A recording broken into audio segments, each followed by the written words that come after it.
Menjelaskan aturan ketika berada di tempat wisata. Di tempat wisata terdapat sebuah aturan.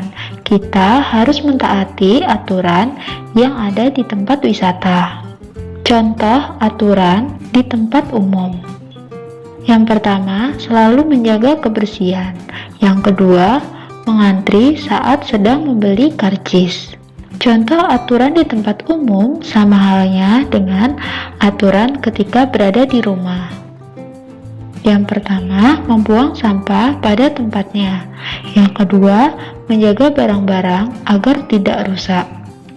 Menyebutkan hal yang harus dan tidak boleh dilakukan saat berada di tempat wisata.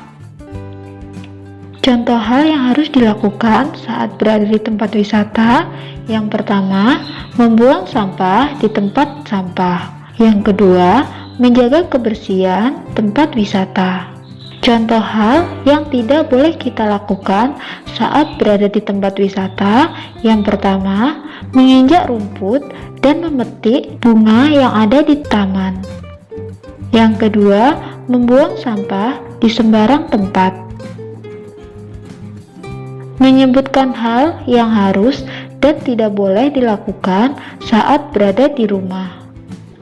Contoh hal yang harus kita lakukan saat berada di rumah. Yang pertama, menjaga kebersihan kamar kita sendiri.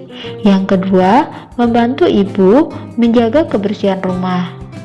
Contoh hal yang tidak boleh kita lakukan saat berada di rumah. Yang pertama, tidur hingga larut malam. Yang kedua, membuang sampah di sembarang tempat.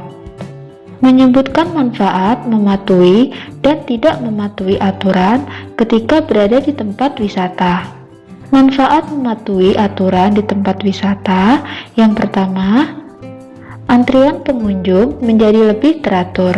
Yang kedua, menjaga keselamatan dan kenyamanan antar pengunjung. Yang ketiga, lingkungan menjadi bersih dan nyaman. Manfaat tidak mematuhi aturan ketika berada di tempat wisata.